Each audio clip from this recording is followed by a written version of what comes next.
Assalamualaikum warahmatullahi wabarakatuh. Bertemu kembali bersama Ibu Ai Arfaria di mata pelajaran kelas 9. Di video kali ini kita akan mempelajari tentang teknologi reproduksi pada hewan.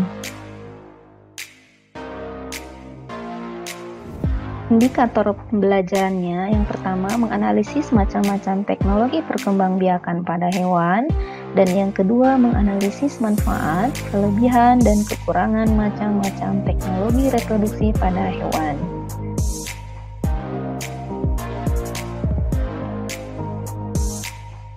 Nah, apa itu teknologi reproduksi hewan? Yaitu upaya manusia untuk mengembangkan hewan menggunakan alat-alat tertentu untuk mendapatkan keturunan atau individu baru secara cepat.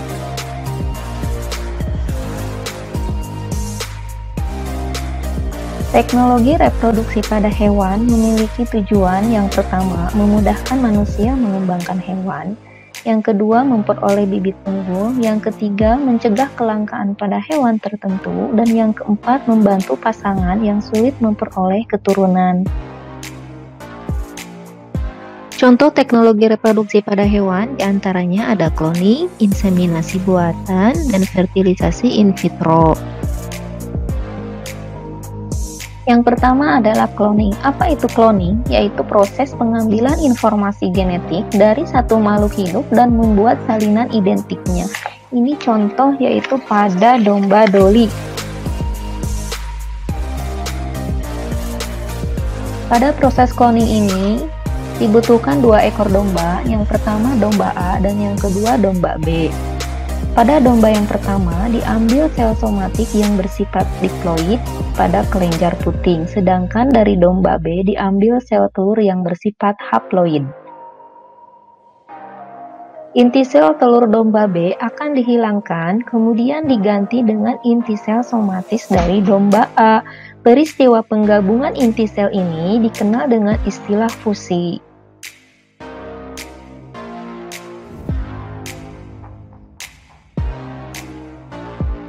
Hasil proses fusi tersebut akan berkembang secara normal, membentuk zigot, dan berkembang lagi menjadi embrio. Embrio tersebut akan disuntikkan masuk ke dalam rahim domba B melalui uterus dan berkembang menjadi janin.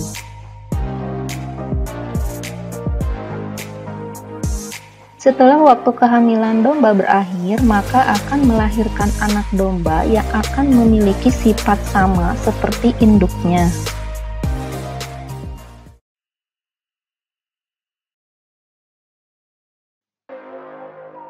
Lalu, bagaimana sifat anak yang dihasilkan?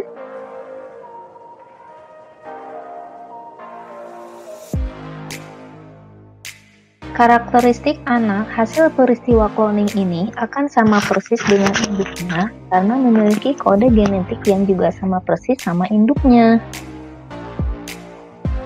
Pada kasus cloning domba A dengan B tadi menghasilkan anak yang persis dengan domba A karena domba A berperan sebagai donatur sel somatis.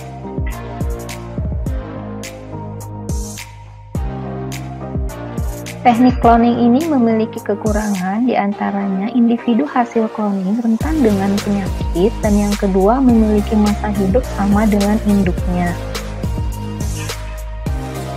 Teknik yang kedua yaitu inseminasi buatan atau yang disebut dengan kawin suntik, yaitu pemasukan sperma secara langsung ke dalam serviks atau uterus menggunakan alat inseminasi yang bertujuan untuk memperoleh kehamilan dengan cepat. Teknik inseminasi buatan ini biasa dilakukan pada hewan ternak, contohnya pada sapi, kambing, dan kerbau.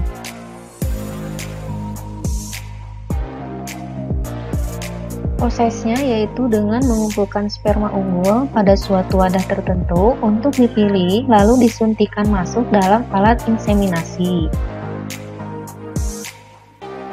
Setelah itu, siap disuntikan dalam hewan betina saat masa subur yang ditandai dengan matangnya sel telur.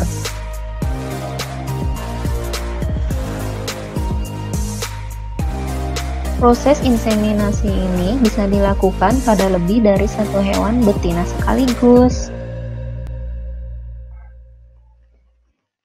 Apakah teknik ini dapat dilakukan pada manusia?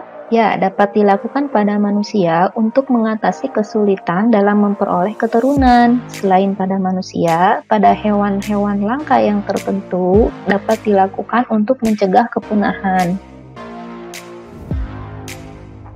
Namun, terdapat kekurangannya juga, di antaranya satu, tidak akan terjadi kehamilan jika identifikasi massa birahi salah.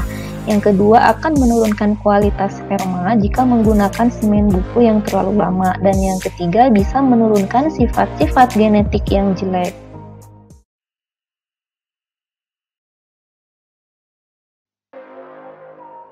Yang ketiga adalah fertilisasi in vitro atau biasa yang disebut dengan bayi tabung, yaitu proses mempertemukan sel telur dan sel sperma secara manual dalam wadah di luar induk. Bayi tabung ini menjadi solusi bagi pasangan yang sulit mendapatkan keturunan. Sebelum proses bayi tabung, langkah yang pertama adalah suntik hormon kesuburan agar sel telur yang dihasilkan jumlahnya lebih banyak dari normal.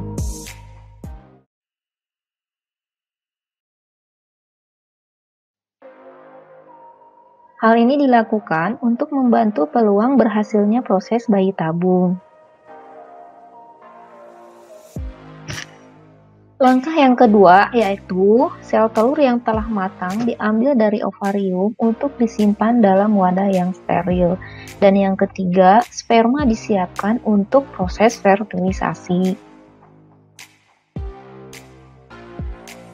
Selanjutnya, tahap yang keempat yaitu dilakukan proses fertilisasi dengan cara menyuntikkan sperma pada sel telur. Dan yang kelima, sel telur berkembang menjadi zigot, lalu berkembang menjadi embrio yang disimpan di dalam tabung inkubasi yang sifatnya steril. Dan proses yang terakhir yaitu embrio yang paling baik akan ditransfer ke dalam rahim dan akan berkembang sampai siap dilahirkan. Nah, bayi tabung ini menjadi solusi jika beberapa cara lain menjadi gagal karena proses ini membutuhkan biaya yang cukup mahal. Nah, secara singkat, kelima proses tadi dapat kita lihat pada gambar ini dimulai dari langkah yang pertama yaitu suntik hormon, pengambilan sel telur, pembuahan dengan mempertemukan sel sperma, penanaman embrio. Sampai di sini, apakah penjelasan tentang pembahasan ini sudah kamu pahami? Kalau sudah, kita lanjutkan dengan video materi-materi berikutnya ya. Semoga bermanfaat. Assalamualaikum warahmatullahi wabarakatuh.